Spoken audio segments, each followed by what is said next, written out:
breaths, connect with that energy, and say to yourself, this is just an energy. This is an energy. It's an old energy, and it has been hurting me for a long time. What have I learned from this energy? I learned I am enough. I learned I do deserve to be treated with kindness. Thank you to all the souls that I had to draw into my life to teach this to me. Thank you. And I now release you all with love and light. I release this energy in all directions of time, and I deeply love and accept myself. This little mantra, you can do this any moment, any day, repeatedly through the day as energies rise and they don't feel good.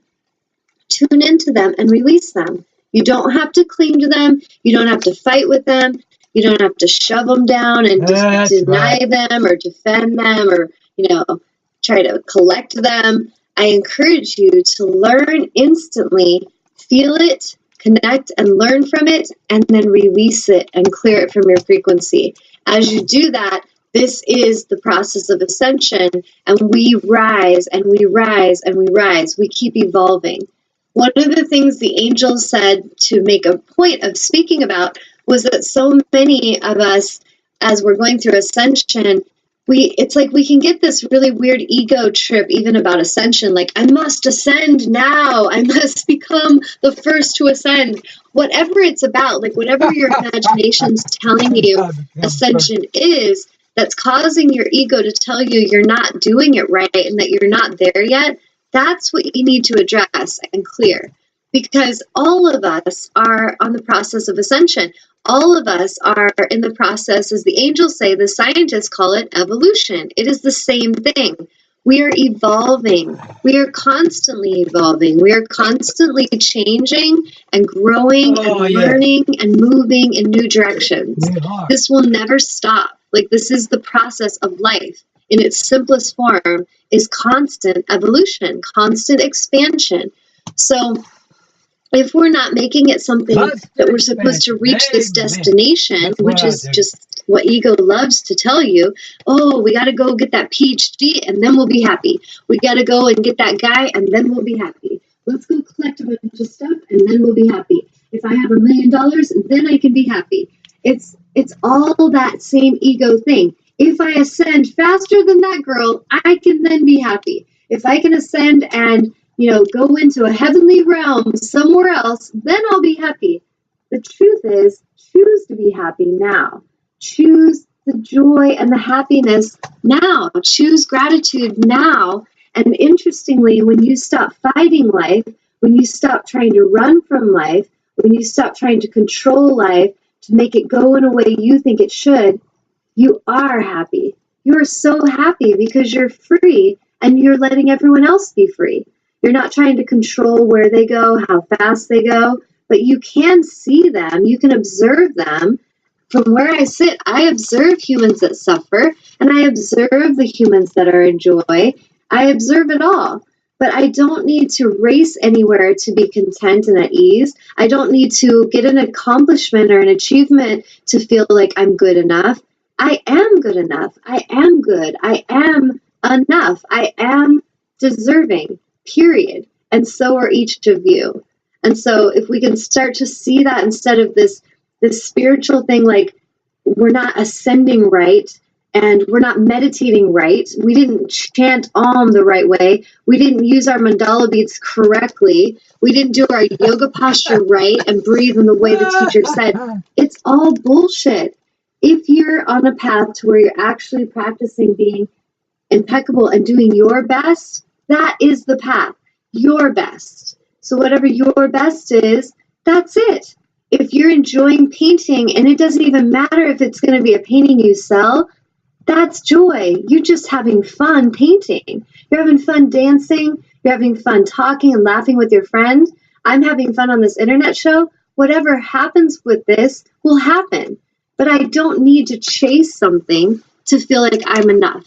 And that's the difference between a soul that is content and at ease and living in their power, living in their integrity, living their best, like doing their best, not taking personally what others have to say, and not making assumptions about what others think or are feeling. This is freedom. And so that's my goal is to nudge each of you to take the pressure off, like lighten up, guys. Seriously, I was in the workshop. I am, I have a sense of humor, and a lot of times the angels will be speaking to me about really serious things that are not serious, but like important things. And then they'll drop a little joke, or suddenly there'll be something I'll say that'll lighten it. And even sometimes I'll drop an F-bomb and people are like, whoa, she just said that.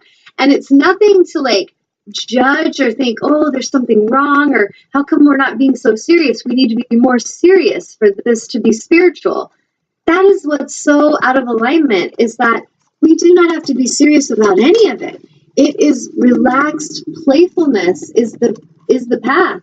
The more relaxed and playful you are about everything you're connecting with, the more you will enjoy it. The more rigid and controlling and dogmatic you are about it, the more you will cause yourself stress and suffering. You'll probably have problems in your digestion. You'll probably have anxiety issues and heart problems because you are trying to control the universe. You're trying to control everything. And if you let your grip go and you let go of control and you just let yourself be vulnerable, you just let yourself live in the now. And yes, you'll dream, you'll have goals, you'll have things you would like to accomplish, but they'll come from a place of joy. They'll come from a place of hope, but not a place of desperation. Like, I need that in order to feel okay. I encourage you, if you want to have everything you've dreamed come to you faster, relax, let go, and just enjoy what you have now fully. Have deep gratitude for what you have now, and watch how everything you desire will come in very easily and naturally for you. Just something to try, a little shift in perspective. Is there anybody writing in or commenting, Amnon? Well, nothing out of what you were talking about, but Ron. Well, what are they saying? Ron is saying that releasing negative energy is so important. Oh, yes. And Tony helped so much with that. And he says, speaking that truth to close family members, when you were talking about the meeting and all that, it is so hard for me. I want them in my life, but the negative energy is so disappointing at times. I love them though, but need them? That's what he said. Exactly. And it's kind of like you get to a place where what he's saying is like, if there's family, you love your family and you care about them, you were raised with these people. But if you go around these family events and there's nothing but negativity and victim consciousness, and you have shifted a lot, this is where suddenly that birth family no longer feels right. And it doesn't mean that you have to judge those people or that they're bad people. It's just they don't match your frequency any longer. And so being around them may feel really uncomfortable or disruptive. And that's where we get to a place where we have to make conscious choices. Do we keep going around it and just feeling frustration and then we complain, which now we are now matching their vibration? Or do we choose to go there and hang out with them and just observe them and laugh? Like, look at them. They're freaking crazy. Like, look at what they're doing. But we laugh and have a sense of humor and we don't take it personally. Or do we just choose not to go around it because we realize it disrupts us?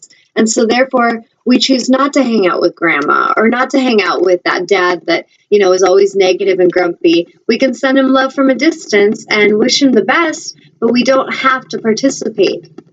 And that's something really important for us to realize. We have a right to choose, because as I see it, from what Source says to me, is that same thing I've said so many times on the show, is that we are not to be attached to role and title. We are here to live joyously and freely. We are here to live with liberation and freedom and expansion. So if I'm attached to my clients, I'm going to suffer, because if they don't behave the way I think they should, or they don't show up when they say they're going to show up, I'm going to be frustrated and angry at them, and I'm going to suffer. But if I realize if they come in and I speak what I feel and it feels good and we're having fun, I'm going to keep doing that. If it stops feeling fun, if it stops feeling honorable, then I can change where I put my energy. I don't have to keep participating, in that place. Same with family. If I love being around my family and I feel like there's honor there and there's kindness, there's awareness, there's integrity, awesome, let's hang out.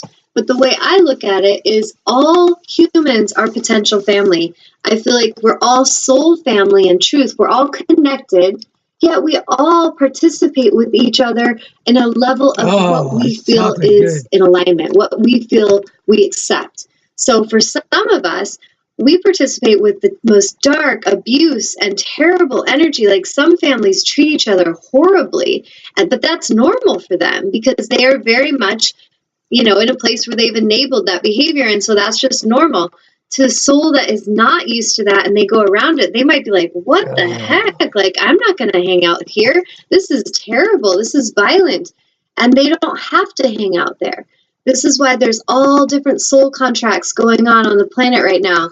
Different souls having a contract to work through this issue and situation in this time and space for the purpose of expansion and growth and evolution. So even when I have clients that have been through a lot of darkness and hatefulness and people that have treated them badly, I help them to see, don't go into a victim consciousness. I mean, you can if you want to, but I encourage you not to. And if you can see it for what it is, this was a terrible experience, and I honor you, and I have the deepest compassion for your pain. At the same time, do you see how you were taught discernment?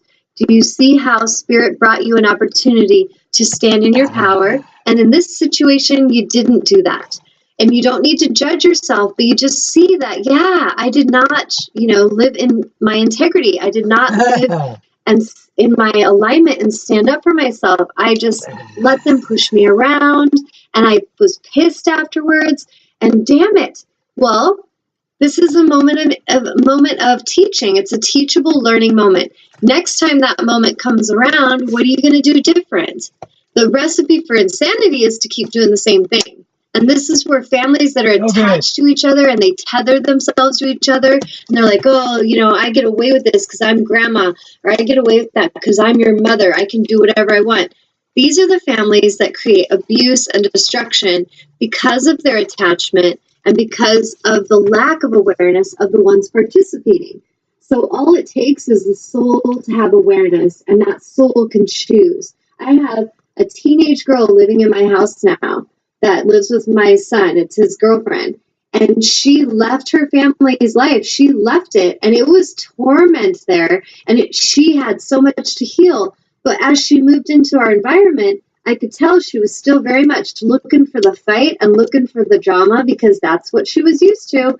But look at how much courage that soul had to leave it.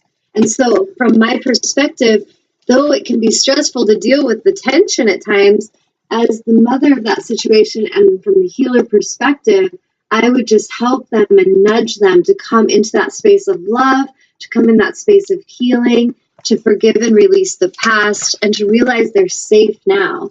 Because so many souls, when they've been in abuse, when they leave, even if they go into a peaceful environment, it's like they're still having like post-traumatic stress symptoms because they have not cleared that energy. So when I see a 17-year-old making so much effort and coming for an auric clearing and doing the healing work, I am so proud of that soul for the courage it takes to do that work, because I watch so many that they could be 60 years old and they still are doing that same pain body drama where they have not dealt with the pain. They have not dealt with the post-traumatic stress, those cellular memories that traumatize them and torment them. And it doesn't matter who you are on the planet. If you have energies you are not dealing with, they are affecting you, period. If you have cellular memory trauma that you have pushed below the surface and you think you're doing fine tricking everybody, but you suffer in silence, you're not tricking anybody because you're not really loving yourself. And I promise you, as you do the steps to heal and love yourself and to clear that old stuff, you are going to have an amazing life. And yes, things may change. You may leave families. You may move out of homes. You may leave jobs. You may have marriages that crumble. You may have relationships with best friends that you no longer connect with. And it is not the end of